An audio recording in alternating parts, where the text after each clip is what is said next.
मैं सरदार हूँ और ऐसी कई उदाहरणें हैं पंजाब के अंदर। अगर किसी मुस्लिम के पास कब्रिस्तान नहीं था तो सरदारों ने अपनी जमीन देके कब्रिस्तान बनाए। पहले मुस्लिम मारेंगे, फिर सिख मारेंगे, फिर क्रिश्चियन मारेंगे। ये आपकी सोच है और मैं बिल का विरोध करता हूं। मैं ज्यादा रेपुटेशन ना करते हुए सीधा बिल का विरोध करने के लिए खड़ा हुआ हूं। मैंने आज देश के गृह मंत्री का अच्छे तरीके से भाषण सुना और उन्होंने बार बार 2-3 बातों को ज्यादा जोर दिया। एक तो उन्होंने कहा कि विरोधी दल भ्रम फैला रहे हैं, मुसलमानों के बीच डर फैला रहे हैं। ये हमने फैलाया हुआ डर नहीं है। जब देश के मुसलमान को लगा कि देश में बीजेपी में 240 संसदों में एक भी मुसलमान सांसद नहीं है, हमारे लिए जगह नहीं है, तो वो डरने लगा। जब आपने कब्रिस्तान की बात की, आपने शमशान घाट की बात की, तो वो डरने लगा। जब गोधरा हुआ, जब मुजफ्फरनगर हुआ, जब दिल्ली हुआ, जब हरियाणा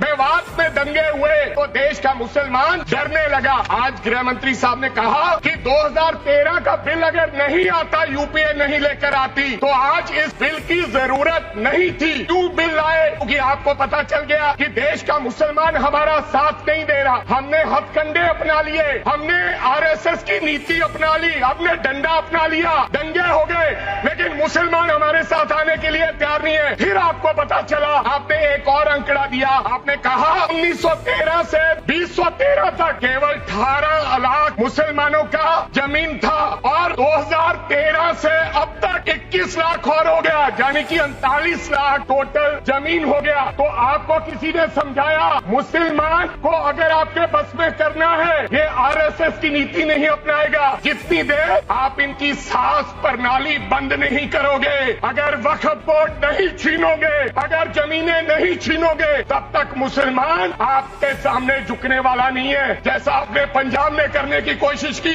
किसान झुका नहीं, पंजाब के लोग नहीं झुके, सिख नहीं झुके। तो आपने एमएसपी का झगड़ा आज तक डाला हुआ है कि किसान की सांस प्रणाली बंद कर दो तो पंजाब अपने आप झुक जाएगा। आर्थिक जब झुक जाएगा तो हमारी ईन मान लेगा और हमारे साथ आ जाएगा। आज गृह मंत्री साहब ने कहा गवर्नमेंट प्रॉपर्टी पर किसी का अधिकार नहीं है, पंचायत की जमीन कोई दान नहीं दे सकता है। मैं आपको इसके पीछे लोचा क्या है, 1947 में जब बंटवारा हुआ था, 47 से लेकर 1954 तक सारी प्रॉपर्टी गवर्नमेंट के नाम हो गई थी। उसके बाद 1954 में एक्ट बना, तो वो एक्ट में सर्वे हुआ 1961 to 1970। सर्वे किसने किया? कलेक्टर ने। अगर पंजाब की, हरियाणा की, हिमाचल की बात करूं तो डिविजनल कमिश्नर अंबाला बैठते थे, उन्होंने सर्वे किया, तहसीलदारों ने सर्वे किया। तो वक्फ बोर्ड को ये